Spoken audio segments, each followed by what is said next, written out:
King Tutankhamun, around 1323 BC. Tutankhamun died at just 19. For decades, his death sparked wild theories, from murder to a chariot crash. But in 2010, DNA testing and CT scans revealed the real cause: generations of royal inbreeding. His parents were siblings, leaving him with a clubfoot, a cleft palate, a curved spine, and a body so weak he was buried with over 130 walking sticks. Shortly before his death, he broke his leg just above the knee, and in his already fragile body, the wound turned gangrenous. DNA testing also found a severe strain of malaria in his system. Between the infection and the disease, his body simply couldn't survive both. The boy king was ultimately killed by his own bloodline. Ramesses III, around 1155 BC. Ramesses III defended Egypt for decades, but the real threat came from inside his own palace. His secondary wife organized a conspiracy to put her own son on the throne, recruiting officials and soldiers into the plot.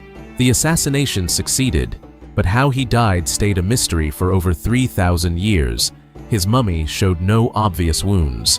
In 2012, CT scans finally revealed the truth hidden beneath his bandages. His throat had been slit so deeply, the blade reached his spine. His big toe had also been hacked off in the attack, and embalmers had quietly replaced it with a prosthetic, hiding the violence of his death. Cleopatra VII, August 12, 30 BC. By the time Cleopatra died at 39, she'd lost everything.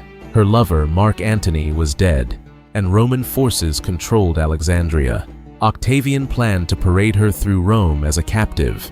Legend says a smuggled snakebite killed her, but historians now doubt this. Snakebites are painful and unreliable, and her body was found peaceful, as if asleep.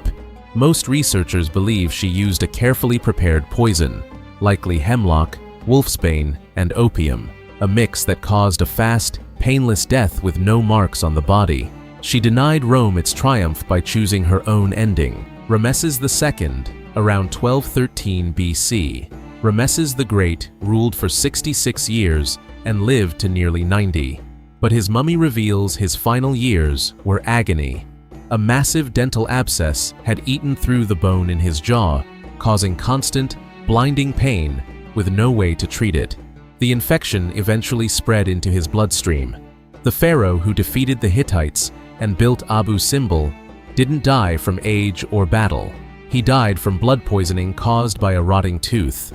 Hatshepsut, around 1458 BC.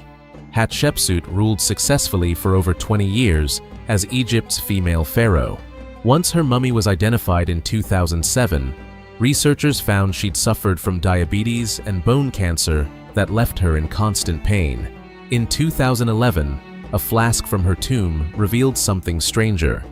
A skin lotion she used for a chronic condition contained benzopyrene, a highly carcinogenic compound.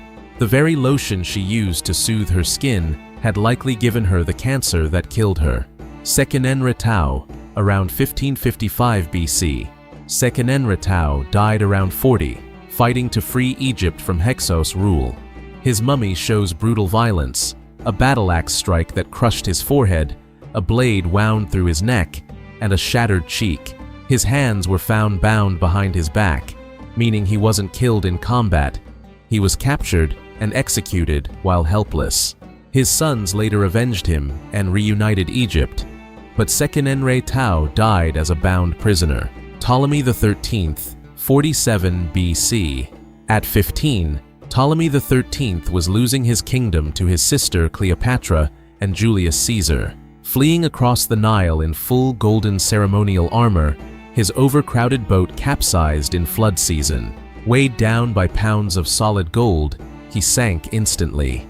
Days later, Roman soldiers recovered his body from the mud, the armor still attached, killed by the very wealth meant to make him look divine. Ramesses V, around 1145 BC. Ramesses V died young, around 30. Examination of his mummy revealed raised pustules covering his face, identified as smallpox, making his mummy the earliest confirmed physical evidence of the disease in human history. For a living god to die from a plague would have shaken all of Egypt. Menes, around 3000 BC. Menes, Egypt's very first pharaoh, unified the kingdom and ruled for 62 years. But ancient records say the man who built a civilization was killed by a hippopotamus, dragged into the Nile by one of its deadliest animals.